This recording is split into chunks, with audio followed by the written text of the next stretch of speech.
welcome to a special Bruery Society Beers episode of Brutal Battle. Yes, still doing these things solo, but they're not going to take a whole lot of time, so hopefully you can withstand just me for the small amount of time these episodes happen. So this is our fourth one, so we'll actually be going through a total of 16 beers total from the brewery with all the episodes added up, and that's kind of crazy. Although I will say that there's no end in sight at the moment because I keep getting more brewery beers and I keep holding on to them for this, and there's so many different ones that come out. So yeah, I'm not going to talk too much on this episode about things having to do with the brewery because some of the beers that I'm having on aren't anything that kind of lead to another topic in a sense, and I'm kind of going to let the beers lead the topics as I continue on with these episodes. So if they do come up or if I have a little thing here or there to say, I'll just throw it out there. But the first beer I'm going to do is a doozy. It's a big one, which a lot of their barrel-aged beers are, and that is what this is.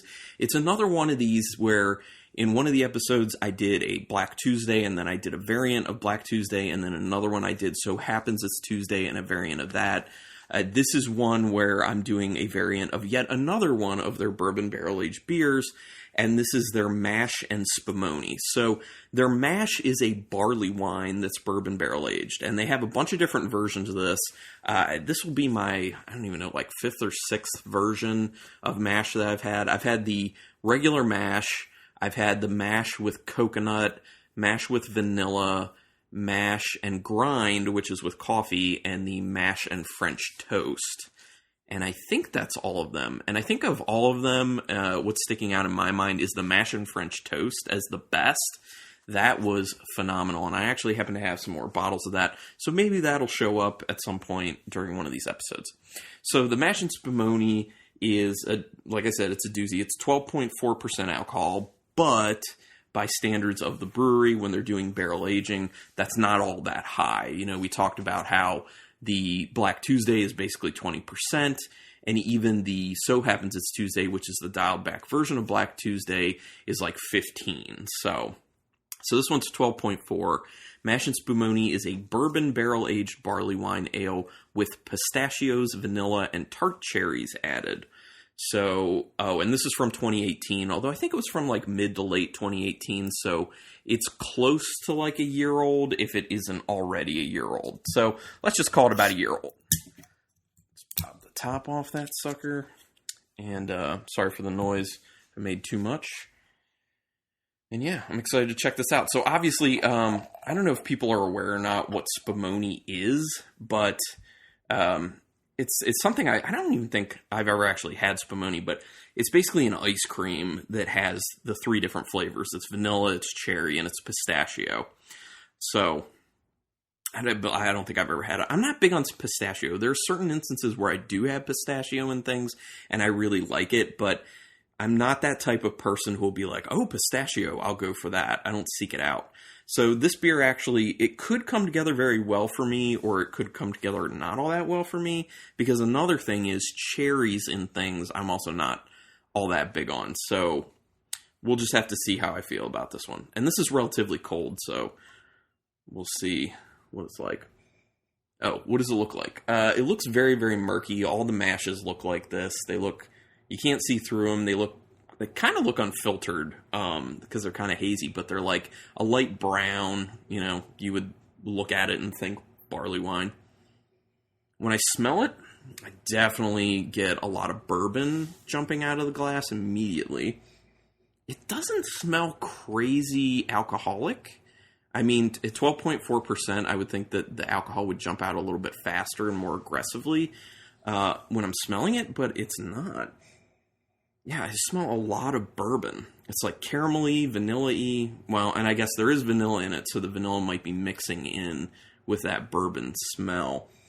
Yeah, but it's like caramel, bourbon, vanilla. There's a bit of a woodiness that I'm assuming is coming from the oak. And it smells sweet. There's a nice malty sweetness on there, which is probably just at the base of this barley wine. Can't smell pistachios.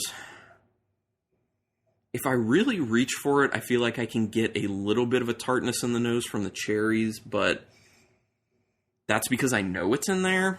You really have to reach for it. Okay, I'm going to go in and try this.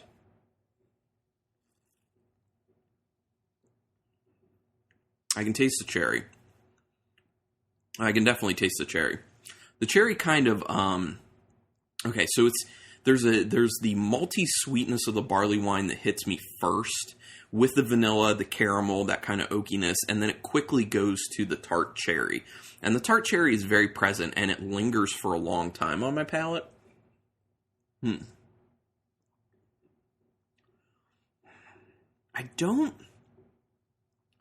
can't say that I taste pistachio, but I would think that might end up being because pistachio can be overcome by other flavors. Like, it can be relatively mild. Yeah. I mean, it's mainly like all the bourbon character with the vanilla mixing in there. A very strong barley wine malty sweetness that comes through in the flavor, and then the cherry. And the more I sip it, the cherries actually ends up becoming present throughout the entire sip. It's not just on the back. It's up front, it's in the middle, it's on the back, it's all over it. That cherry's wiping its stank all over this beer. It's not bad, though. Don't get me wrong. Actually, I was talking about how I'm not huge on cherry necessarily, but the level of cherry in this I'm actually good with. It's not super strong, although it is super present. It's not super strong. It's kind of like this, I don't know, like medium-low tart cherry note that goes throughout.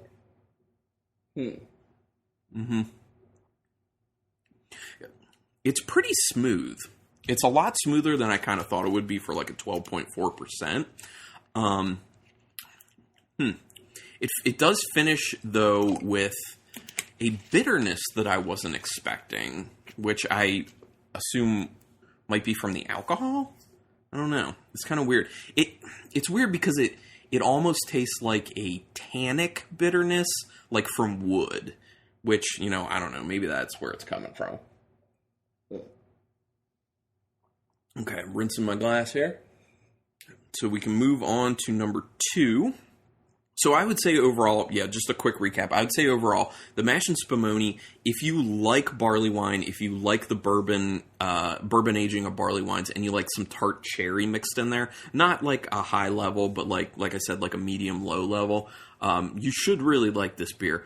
For me, I recognize that it's fine. I can't taste any of the pistachio, although I think that if it really warms up a lot, I might be able to start getting the pistachio. And I can actually report on that in this episode because I'm only doing 2 beers at the moment, and then I'll cut together more. So I can update that if that happens. If I don't say anything about it, then it just remained the same. There was no development as it warmed up. So, but yeah, I mean, I recognize it's done pretty well. My only problem is can't really taste the pistachio.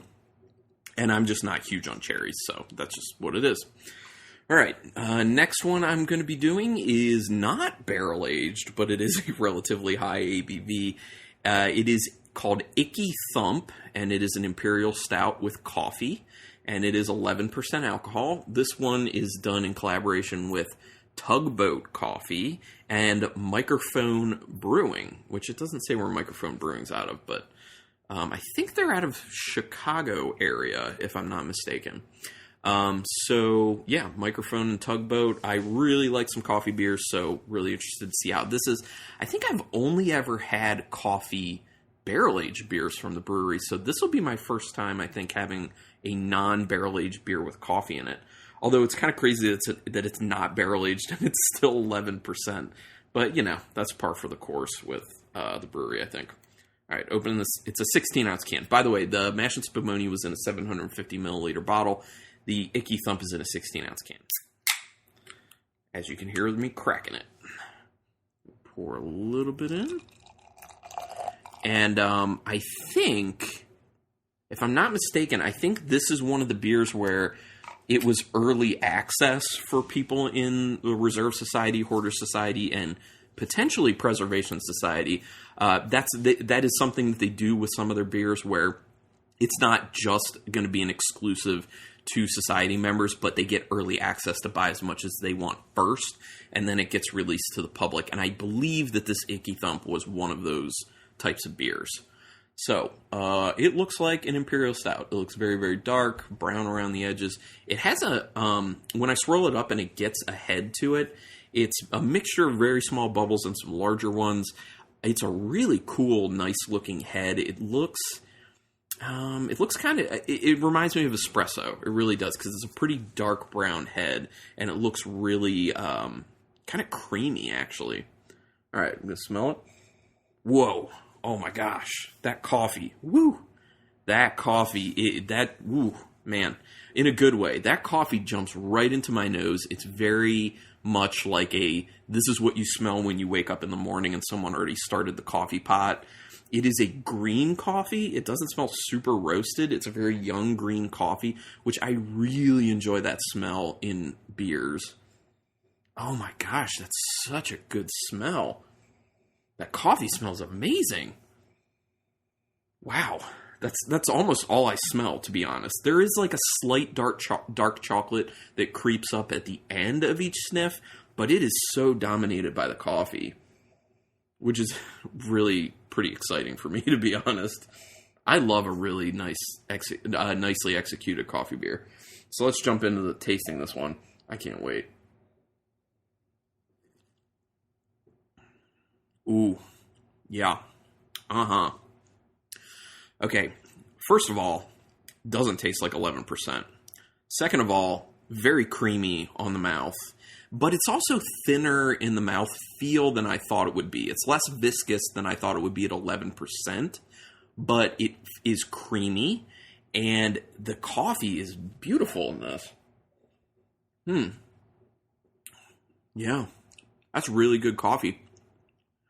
And like I said, it's like a green, like in the nose it was a green coffee. In the flavor it is more of a greenish coffee, which is more like a light roast. And man, how the coffee plays with the dark chocolate, because there is a little bit of that peeking through. How it plays with it, it almost starts to go into the realm of like there's like some caramel in there and there's some vanilla in there, which you can naturally get from certain roasts of coffee. And yeah, it's just like vanilla, caramel, a little dark chocolate, and tons of coffee. And it's smooth. You cannot tell that this is 11% alcohol. I only have one other can of this, so I'm a little bit sad. But this is, yeah, at the moment, if you guys can't tell, I'm liking the Icky Thump quite a lot more than the Mash and Spumoni. But we'll see as things develop. On to the third beer now. This one is a collaboration beer, and the brewery actually ends up doing a lot of collaborations. Sometimes it's actually a bunch of the times when they are collaborations, it ends up being with other breweries, like people would assume. But they also do collaborations with other companies. One thing that comes to mind, obviously, we had that Icky Thump in this episode, and that was a collaboration with Tugboat Coffee. So that makes sense. And, well, that was also a collaboration with Microphone Brewing at the same time. So this one we're going to do for number 3 is called Hold the Spoon, and it's in collaboration with Jenny's, spelled Jeni''s, which is a ice cream company. So they took inspiration from an ice cream, and they are making this beer called Hold the Spoon.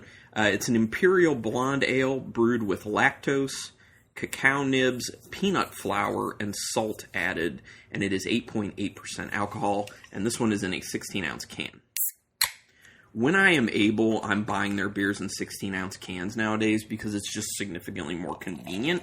Every now and then, I still have to have it in a 750 milliliter bottle because either that's how they provide it to me as one of my included allocations as part of my membership, or it's because that's all they have it available in. Some of their beers they still only have in 750 milliliter bottles, like that Mash and Spumoni. That is not available any other way. Which, by the way, that Mash and Spumoni, as I kept drinking it, and Rebecca was drinking it too, we were kind of like, it didn't develop anymore as it warmed up, really. It was just started to taste kind of muddled, as like a lot of the flavors, they were kind of blending together, and it mainly just kind of tasted like a like a really woody barley wine with some bourbon character. So anyway, onto this Hold the Spoon. I'm very excited for this one. As I poured it, you can tell there's lactose in it because the head is very creamy looking. Now the beer, it is dark. Well, I mean, I can't see through it, but it is like an orangish, yellowish color. It's not like hazy or anything like that. It's just dark enough that I can't really see through it. Just rolling it up. I feel like I can smell the peanut flour, which is interesting because with some of the beers that I've had from the brewery that have peanut flour in them, they're supposed to be like peanut butter something. I usually have a hard time getting the peanut on the nose, but with this one, I actually really get it, and I think maybe that's because it's a different style of beer, because usually when I've had the ones with peanut flour, it's like bourbon barrel-aged imperial stouts, so it's a lot darker, it's a lot harder for those notes to come through. With this, it's a much lighter style, so it can, kind of jump into your nose a little easier. It smells good. I definitely get a lot of that peanut flour. I'm very, very surprised by this. I do get a little bit of chocolate coming through as well, and you can smell that it's kind of creamy, kind of smooth. It smells a little bit alcoholic on the finish, but then you can also get that kind of blonde ale characteristic on the very end of each sniff. It smells kind of like malty, like blonde ale malt. Like maltiness, almost makes it slightly caramel on the finish in the nose too. It smells really good. Apologies once again if people can end up hearing piano in the background because in a townhouse and next door neighbors playing piano. Sorry. I'm going to go in and try this beer right now. You can definitely taste that it's a blonde ale at heart. I get the peanut flour coming through. That 8.8% is very, very apparent as I'm tasting this. The flavors in there are not really able to downplay the alcohol. So for that, it's a little bit disappointing in my opinion because of that aspect of it. I do like that I'm definitely getting that peanut flour. With the lactose, it's almost coming through as a little bit ice creamy, and I am getting a little bit of the cacao nibs. Cocoa nibs? Cacao. Specifically cacao. And I do see where the salt's coming into play. It's kind of rounding things out, making the flavors a little bit smooth in the end. Do I think they achieve something that's kind of ice creamy? Yes, I do. And I think that the body on this beer is appropriate for what they were trying to get, and I think the lactose helps that a lot. My only issue with this is the alcohol. The alcohol seems like it's dominating a bit too much. Because I get a definite astringency as I'm sipping it. But I do think that as I continue to sip it and my taste buds acclimate to that higher alcohol or to that alcohol level, that's I'm not going to taste that as much and the other flavors will come through. So yeah, that's already starting to happen on like my fourth sip here. So it's tasting even more ice creamy. It's creamy. It's a little bit chocolate. It's a good amount peanut. And it's tasting a little, it seems a little vanilla-y. And maybe, like I was saying in the end of each sniff, a little caramelly too. It is good. I like the blonde ale angle on this. I think it lets a lot of the flavors that need to shine really shine in this beer. I just think that maybe the alcohol needs to be a little bit lower. 8.8 is a little much because with a flavor like this, especially when you're trying to make it like ice cream, I think the alcohol should be a lot lower. You shouldn't be able to perceive it a whole lot. So maybe if they could get that down to like a 7, maybe even an 8 could be all right. No, probably more like a 7 with the way it's tasting. All right, so I just rinsed my glass. I like it, though. It's good. It's definitely different and interesting. All right, so let's go to number 4. And this is one I've actually had before, and I did really like it. But let's see how it is now. This one is... I don't think it's Oh, it's basically a year in the can. This is also in another 16-ounce can. It's called You Asked For It, and it is a bourbon barrel-aged imperial stout with vanilla. Very simple. 16.2%. No big surprise there, as they are very well known for just having high alcohol with their barrel-aged beers. Nice, satisfying pop of the can. Pour a little bit of this sucker for myself. And what do you know? It looks like an imperial stout. Who would have guessed? Yeah, super dark, can't see through it, brown around the edges. Not much of a head to it, but when there is a head to it, the bubbles are rather large. So yeah, swirling it up in the glass. It's taking its sweet time coming down on the sides. As people say, it's really got legs on there. Yeah, very slowly. You can tell it's high alcohol. Looks like a decent viscosity to it. Oh man, definitely smelling that vanilla. But definitely smelling a lot of bourbon too. So it really is smelling like a really nice bourbon barrel-aged imperial stout, where a lot of times with beers like that, you end up getting vanilla anyway because of the bourbon barrel. But with this, it's just like that vanilla from the bourbon is actually cranked up, which is a really nice smell. So you're getting like a little bit of raisin because of the higher ABV. You're getting some dark chocolate. Yeah, actually, it's a little less than dark chocolate. It's kind of somewhere between a milk and a dark chocolate. So I'm getting that. I'm getting the vanilla, obviously. Getting, like I said, a little bit of raisin, but I'm getting a decent caramel from the bourbon, and you can tell it's bourbon. It smells very nice, sweet, bourbony. It smells like it might be relatively smooth for what the ABV is. Let's try this out. Oh my gosh. Okay, so it's crazy because my alcohol perception in this is not far from what the Hold the Spoon was. Where the Hold the Spoon is 8.8% alcohol, I could perceive it more in that beer than I think I can perceive the 16.2% in this beer.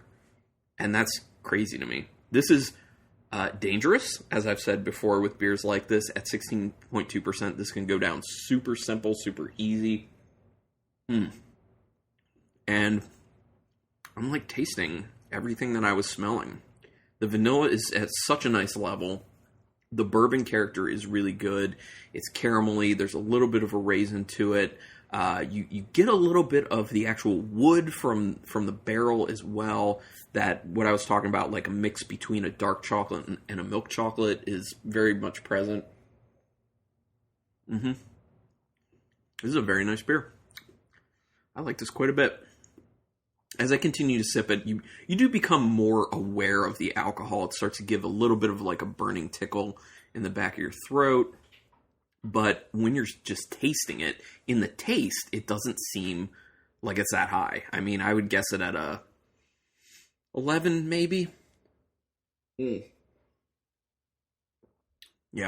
that beer's really good and dangerous. And as I took a bigger sip of it, like almost a little bit of a gulp, and it becomes kind of fudgy in my mouth. It's a little brownie-like, and I really, really like that.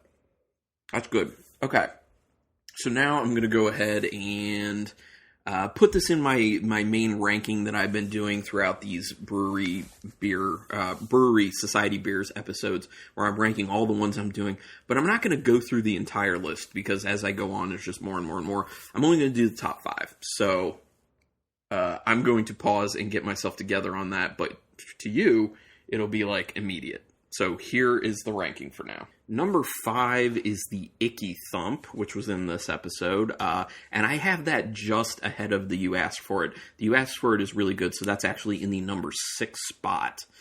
So number 6 is the You Asked For It, the Imperial, Bourbon Barrel Aged Imperial Stout with vanilla. Number 5 is the Icky Thump, the Imperial Stout with coffee. Number 4 is the Atta Boysenberry Bourbon Barrel Aged Wheat Wine with boysenberry and vanilla. Number 3, S'more Bubbles, which is a sour stout and imperial stout aged in bourbon barrels with marshmallow, cacao, graham cracker, and vanilla. Number 2, So Happens It's Tuesday, which is just a pared down version of Black Tuesday, an imperial stout aged in bourbon barrels. And the number 1 still wee heavy coconuts, bourbon barrel aged Scotch wee heavy with toasted coconut, walnuts, and cinnamon. Now, for this particular episode, my order for the actual beers themselves, people can probably guess it at this point, especially with the You Asked For It and the Icky Thump, how I laid that out. My number 4 is the Mash and Spumoni. Still a pretty good beer, but like I said, it's a lot of the characters didn't end up coming through as I wanted them to. It's a bourbon barrel-aged barley wine with pistachios, vanilla, and tart cherries. Then my number 3 for this episode is the Hold the Spoon. Pretty solid beer. I'm going to enjoy this. Imperial blonde ale brewed with lactose and cacao nibs. Peanut flour and salt being added. Then my number 2 is the You Asked For It. And my number 1, the Icky Thump. That Icky Thump is potentially the best beer I've ever had with coffee used. I love that beer. I'm sad I only have one other can of it. So anyway, thanks everyone for checking this episode out. We'll have to see where we go with the next one. I already have an idea. So stay tuned, and until next time, keep it brutal.